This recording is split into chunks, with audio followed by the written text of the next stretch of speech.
परमात्मा जो है ना मेरी माँ, जिस पर वो कृपा करते हैं ना, वो गूंगा भी पंचम सुर में बोलता है। कृपा कर दें भगवान तो लंगड़ा भी पहाड़ लांग जाता है। किसकी कृपा है? बस वो परमात्मा कृपा करना चाहे तो सब हो सकता है। और कृपा उन्हीं पर होगी जो भगवान से प्रेम करते होंगे। इसलिए ज्ञान मार्ग अच्छा है, ज्ञानी होना बुरा नहीं है मेरी माँ, पर केवल ज्ञानी होना बुरा है। नैष्कर्म्यप्यच्युत भाव वर्जितम न शोभते ज्ञानमलम निरंजनम। कोरा ज्ञान किसी काम का नहीं। कोरे ज्ञान के लिए कबीरदास जी ने दोहा लिख दिया, पोथी पढ़ पढ़ जग हुआ, पंडित भया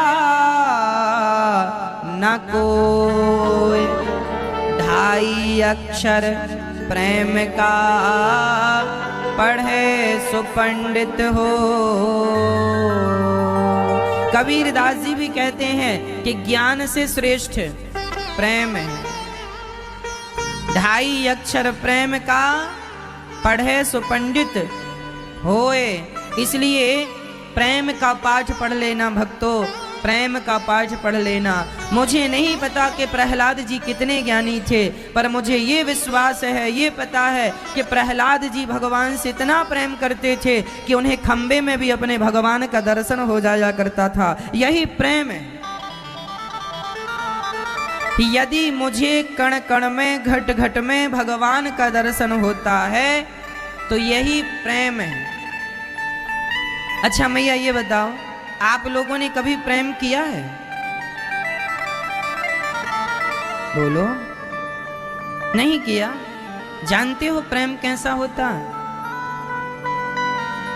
आप जिससे सच्चा प्रेम, देखो एक प्रेम होता है, आजकल जो आप लोग प्रेम करते हैं, आपका प्रेम भी है पर 100% आपका प्रेम नहीं है। मैं पके हुए प्रेम की बात करता हूं। आप जिससे प्रेम करते हैं ना मैया, आप उसके बिना एक पल भी रह नहीं पाते। ये प्रेम की पहली बात, हम जिससे भी प्रेम करते हैं हम उसके बिना रह नहीं पाते। ये प्रेम का पाठ पहला है, एक पाठ नंबर 1, उसके बिना रहा ना जाए, ये प्रेम है। दूसरा, यदि वो हमें छोड़कर थोड़े देर के लिए, थोड़े दिन के लिए चला जाए तो उसकी याद में ना चाह कर भी आंखों से झरझर आंसू गिरते रहे, ये प्रेम का दूसरा पाठ है। हाँ या ना? ऐसी होता ना प्रेम। आप जिसको प्रेम करेंगे ना मैया, आप उसके बिना रहेंगे नहीं, पहला। यदि वो चला गया या चली गई तो आप उसके लिए रोएंगे, ये पाठ दूसरा प्रेम का। पाठ तीसरा प्रेम का।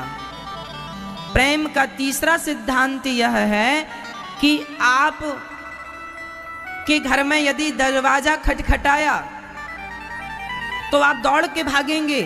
लगता है वो आ गया जिससे हम प्रेम करते थे, आ गया। जाकर देखा तो वो था ही नहीं, कोई और था। फिर थोड़ी देर बाद फिर किसी ने दरवाजा, दौड़ के फिर खुशी से अब आ गया होगा, अब आ गया, जाके देखा फिर नहीं। ये प्रेम है।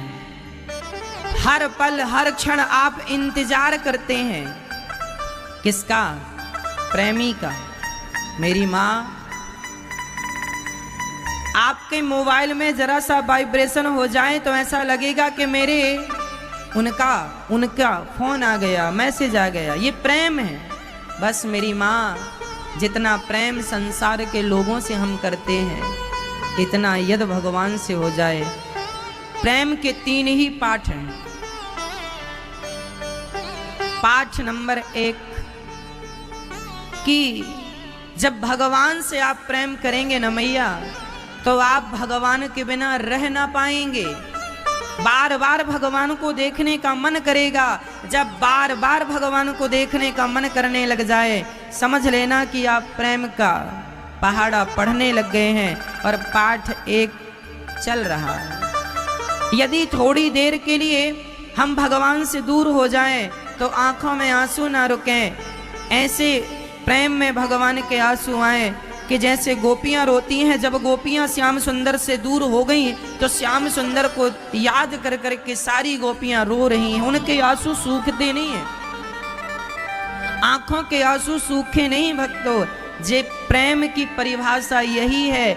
सच्ची बताऊं मेरी माँ, आप लोग अभी आप लोगों को प्रेम करना आया नहीं, आप नहीं जानते। हम ये नहीं कहते कि आप प्रेम नहीं जानते, शायद जानते भी हो। आज तो जिस प्रेम का पाठ हम पढ़ा रहे हैं आपको, जो प्रेम की बातें बता रहे हैं, आजकल ऐसा प्रेम करने वाले बहुत कम होते हैं। और ऐसा प्रेम यदि आपने किसी स्त्री से किया, किसी पुरुष से किया, तो उस प्रेम का भी कोई अर्थ नहीं है। पर ऐसा प्रेम भगवान से हो गया तो लिखित में दूंगा कि तुम्हें इसी जन्म में तुम्हें भगवान का दर्शन होगा। बस ये प्रेम है, उनके बिना रहा ना जाए। बिहारी जी के बिना आप बताओ भगवान को कितनी बार देखते हैं? आप कितनी बार देखते हैं भगवान को? कितनी बार देखते हैं? बार बार देखा करो। वैसे प्रेम जो होता है ना मैया, ये तो होता है, ये मेरे कहने से नहीं होगा कि मैंने कह दिया और आपको प्रेम हो गया। ये होगा नहीं कहने से, बार बार उन्हें देखने का मन करे, बार बार उनके ध्यान में खोने का मन करे, यही प्रेम है। उनके बिना रहा ना जाए, एक तड़प सी उठे, क्या चला गया। जैसे मछली को पानी से निकाल देने पर वो तड़प जाती है, मर जाती है, बस पानी के बिना वो रह ही नहीं सकती, कोई ऑप्शन नहीं है। उसी तरह जब भगवान के लिए वही तड़प आ जाए कि भगवान के बिना नहीं रह सकते, वो तड़प जिस दिन आ जाएगी, वो तड़प ही भगवान तक पहुंचाएगी, वही भगवान से मिलाएगी। विडंबना तो यह है कि हमारे भीतर वो तड़प नहीं है, वो चाहत नहीं है। हम संसार के लोगों में ही खोए रहते हैं, संसार में ही आसक्त हैं, संसार में ही मस्त हैं। काश हमारी आंखों में भी भगवान के लिए पानी होता, काश हमारी आंखें भी भगवान की याद में रोती, लेकिन ये निकम्मी आंखें संसार के लिए खूब रोती हैं, पर भगवान के लिए रोने को कहो तो भागती हैं। इनमें आंसू ही नहीं है, भगवान के नाम पर आंसू नहीं है, संसार के लिए खूब रोती हैं। क्या कहें, ये आंखें भी तो धोखेबाज हो गई हैं, ये भी संसार के लिए रोती हैं, भगवान के लिए रोती ही नहीं। क्या करें, सब धोखा देते जा रहे हैं।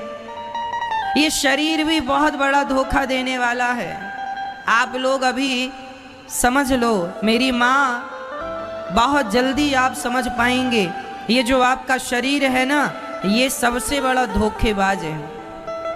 कैसा? एक दिन आपकी आंख धोखा दे देगी आपको, आंखों में कम दिखने लग जाएगा, बंद हो जाएगा, धोखा दे गई। कान धोखा देंगे, सुनाई बंद, अब सुनते ही नहीं, कच्छा नहीं सुनाई पड़ रही है, क्या सुन लेंगे अब। एक दिन ये पांव धोखा दे जाएंगे, ये हाथ धोखा दे जाएगा, और ये जो हमारा दिल दिल दिल दिल दिल दिन रात धड़कता है, धक धक धक धक धक धक दिल धड़कता रहता है, एक दिन ये दिल भी हमारा हमें धोखा देगा। इसलिए कहता हूँ, जब तक ये दिल धड़क रहा है तब तक इसे भगवान के नाम पर धड़का लो, भगवान के लिए धड़का लो, नहीं तो एक दिन ये भी धोखा देगा, ये भी रुक जाएगा।